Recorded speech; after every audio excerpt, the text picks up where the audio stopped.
So it's officially been 2 months since the iPhone 15 was released, and so I thought I'd give you guys an update on how the experience has been on this phone long term, and spoiler alert, it's still incredible. So let's begin with the design, and obviously as someone who had primarily been using the 6.7 inch size, I was glad to downsize and return to this form factor. As soon as I picked up the iPhone 15, the size just felt right, and of course I've had 6.1 inch iPhones in the past, but the slightly curvier corners when caseless does make a difference. I should reiterate though, this really only applies when caseless, because for the majority of consumers using a case, you likely won't see much of a difference in terms of in-hand feel. However, I am someone who likes to occasionally live life on the edge, and I did use the iPhone 12 for a year caseless. Ceramic shield did not age as well, to be fair, because literally the air can scratch it, and so I do have a screen protector on this, but I've been using it caseless for the most part, and I've had no issues, no scratches or blemishes just yet,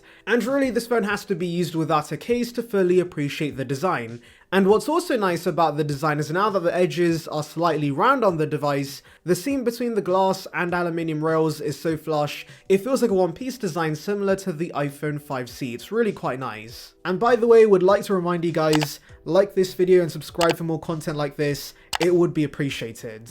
Honestly, it's been a long time since I've just appreciated the design of a new iPhone. Heck, I'm slowly becoming like Johnny Ives at this point, but guys, this is one very nice looking phone. For many years, we've wanted an aluminium regular iPhone to have a matte finish, and now that we have it, especially in this matte black, it's such a classy device.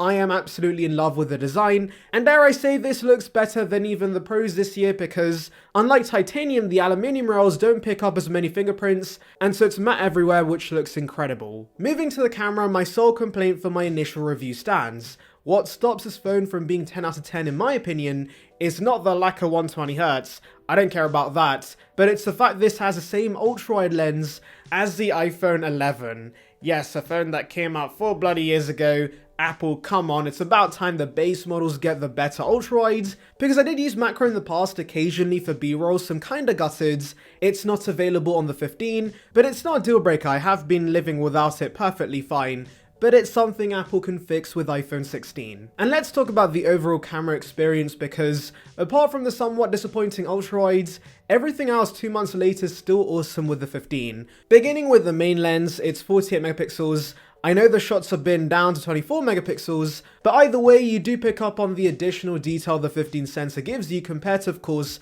older iPhones. But not only that, the 15's camera has more polish. Smart HDR5 is something I greatly appreciate, especially compared to Smart HDR4 on the 13 and 14, which produced over-processed garbage, and so 2 months later I still appreciate the more realistic colors and skin tones with the 15, they're much more lifelike, and I'm glad to report that after several updates, there's been no changes with the HDR algorithm in case some of you guys are worrying that Apple's made it worse over the last few weeks. Also something I still appreciate are next-gen portraits. Now the portrait mode itself isn't radically different, it produces similar shots, but the new thing here is that the 15 automatically collects the data the phone needs for portraits, and so you can now turn most photos into portrait in post, and that is super clutch. I also still do not miss having a telephoto lens on this, since remember the much larger main sensor allows for a 2x crop, and this actually is as good as a dedicated telephoto lens, and so I'm happy with this. I really don't need more zoom than what this offers,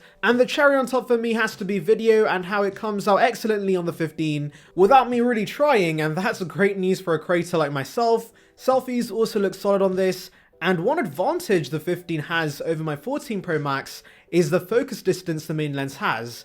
I've always complained that I had to rely on the macro feature for close objects on the 14 Pro, but because the 15 sensor is smaller, it doesn't struggle as much. You can bring objects closer to it, and it will give you a clear image. And because I frankly can't tell much of a difference between these sensors, I would much rather have the inferior sensor on the 15 that has no focus issues. Moving on to the display, I'm sure many are still going to be mentioning, how can you live with the 60Hz iPhone in 2023, bro? It's a scam! Tim is scamming everyone! But 2 months later, I still don't care about this. I can easily look past the refresh rate.